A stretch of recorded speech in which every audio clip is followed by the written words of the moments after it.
Um, can you tell me a bit about your transition? Like, when did it happen? What were the circumstances around it?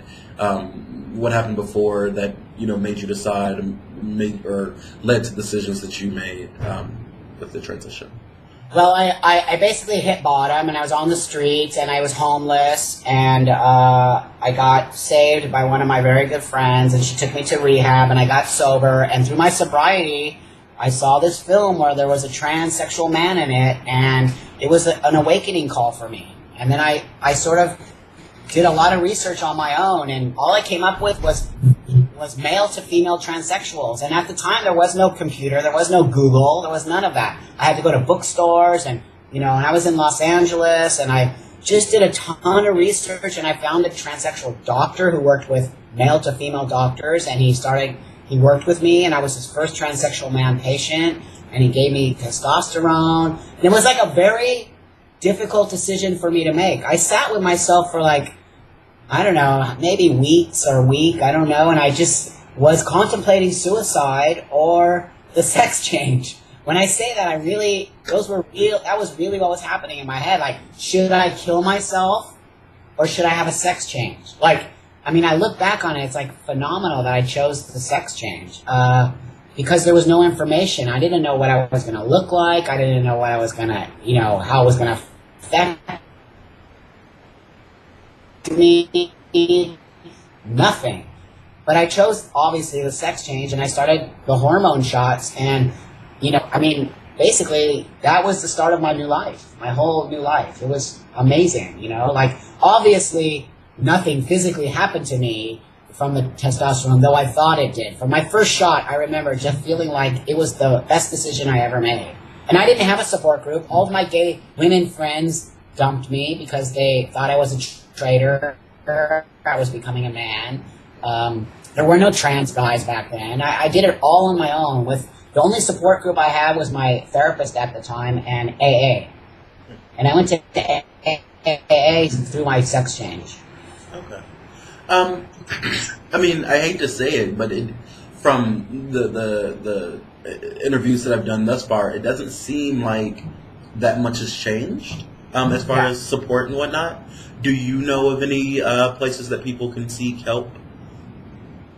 Oh, it has changed a lot. Trust me. I'm not saying that that's not true. You might live in, podunk little town somewhere in the middle of fucking nowhere, and of course they probably don't have a fucking GBLT center, but you can go on the internet, and there's a lot of FDM community, huge amount of FDM community on. So, you can go to my Facebook, and you just post on my Facebook page, and you ask for somebody to send you a link, and you will get it in 5 seconds. There's a ton of help out there. Not to say that some people might feel isolated and not comfortable talking about it, and that's understandable, but I think my situation back in the day, really there was no support group. Really, my therapist didn't even know what a transsexual man was, so I think it's come a long way, and you don't have to be alone today. In every school there's a community center, there's trans awareness. I'm starting to speak at all these schools to their trans awareness community. So I know that it's there. It's just a matter of you taking a little bit of time to find it. And like I said, if you can't find it, go to my Facebook page and I'll find it for you. Okay. So, can you tell me a bit about how you came to make the decision to get into porn? Yeah, sure. I actually made that decision because I was working in porn behind the scenes, and I was producing fetish movies. Mm-hmm. And I was also doing websites for transsexual women. Well, actually one woman. And it just came to me in my working one day. I was like, fuck, transsexual women porn is huge, and there are no transsexual men in porn. How is that possible? And I just had the idea, and, my wife, I said it to her, and she was like, Buck, that's a brilliant idea. You're going to change the world. And I thought, no, I'm not. I'm just going to make some porn. It's really not a big deal. And the reason I wanted to do that was because I watched how the transsexual women were treated in porn. A lot of them were disgraced and talked shit about, and, just didn't have any control products, and that's why I sort of did it as well. I wanted to make this genre of transsexual male porn that was positive. I wanted to make a positive, impact in the adult industry. And for the first 3 years, it was horrible to me. They wouldn't help me. Nobody wanted to work with me. But I just kept at it because my wife was like, you have to keep at it. You're going to change the world. You're going to change. She just kept saying that to me. And it's like, and now look at it. Like, I would have never believed it, but she was fucking right on. Yeah. That's very true. I think you've done a lot to help people. I know a lot of my trans friends, they point to you as kind of like a role model. And I think that's really cool. So it's very cool. It's totally cool because in the beginning, trans men hated. Mm-hmm. Sorry, my connection is shitty. Oh, that's fine. Go ahead. What were you saying? Oh, I was saying in the beginning, trans men hated me. Trans men would not support my work. Trans men were my worst enemy. And they posted everywhere on the internet that I was ruining trans men, that I was making everybody think that trans men have pussies and are porn stars and blah, blah, blah, blah, blah. I had to turn my back on the trans community because they were so horrible to me. It was, not until the last, I would say, 3 to 5 years has it really turned around, and I've gotten a huge support from the trans community. I'm glad that that's turned around. I think you're doing a lot of good work. What have been in your career some of your great successes, like your personal favorite things that you've done? Let me see. That's a good question.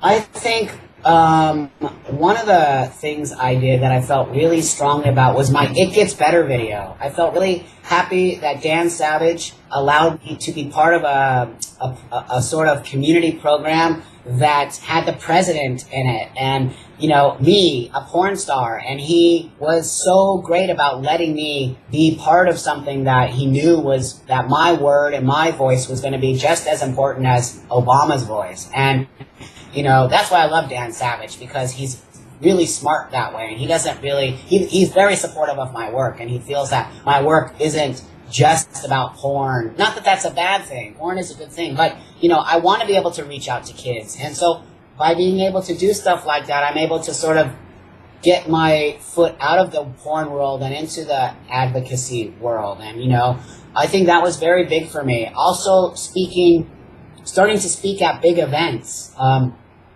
I spoke at an event called Idea City in Toronto, which is very similar to the TED speaking events in the United States. And that was huge for me because that's not, these are corporate people. These are people who don't know anything about trans people. And the fact that I got to speak to a crowd of people that didn't even know men like me existed was one of the most powerful things. I walked away from that like the man who put it on was like, Buck, you were the most popular speaker. And I was speaking with astronauts, scientists, filmmakers, writers, some of the biggest people in the world. And he told me that I was the most popular speaker, which says a lot about what I'm trying to say, I think. People are very interested in it. And I think one of the other most important things that I've done is I was sculpted by a famous artist named Mark Quinn, who did a full sculpture of my nude body in bronze. And to be sort of put in a sculpture, immortalized in a sense in a sculpture, was wow. It was really mind-blowing for me to be able to be part of that. That in particular sounds very cool. I'm kind of imagining myself doing that now. Anyway. So, I mean, we can talk about sex and we can talk about porn, but what's really important is that people know that transgender people are human, right? Yes. So, tell me a bit about you, about Buck, about who are you? Mm-hmm. I am a normal guy, sadly to say. I am not a party animal. I'm not crazy. I'm not out there doing all kinds of stuff. I live in Mexico. I bought a house here in the Yucatan. I have 7 dogs, a wife.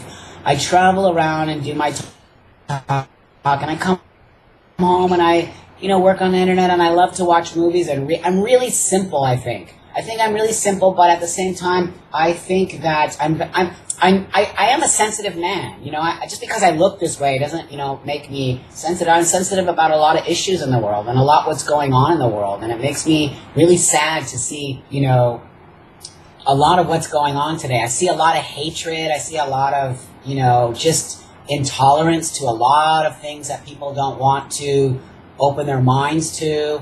And I think those are the things that fuel me, to be honest with you. They make me sad, but they sort of make me fueled in a way that I feel like it's that much more important for me to be out there, no matter what anybody says to me. So I think that, I just want people to know that I'm sensitive, and I'm really just a really down-to-earth kind of guy. I'm very approachable.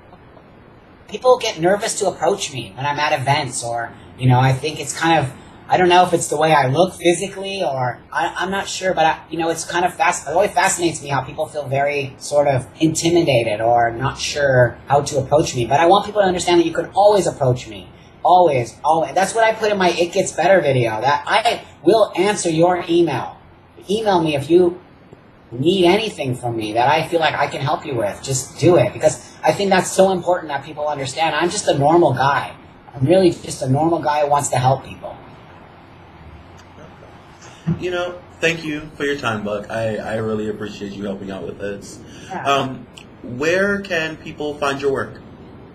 Buckangel.com, which you can go into my pornography site, or there's also a link there to go to my educational site, which is buckangelentertainment.com. So if you go to any of those, then you can go off onto my Twitter, my Facebook, my YouTube, my Tumblr. I have everything. It's everywhere. Cool. Okay, cool. Well, thank you once again. It was good talking to you. Yeah, one thing I wanted to have you plug my new video, which is Such a Trans Man. Okay. I don't know if you can see it. Let's see. Pull it back a little bit. All right, there we go. It's sexingthetransman.com. That's the URL. But that's an important video that I just made that deals with trans men and sexuality, and it's sort of like a docu-porn. So I think that lots of people will be interested in it. So if you can plug that for me, I really appreciate it. Absolutely. Awesome, dude.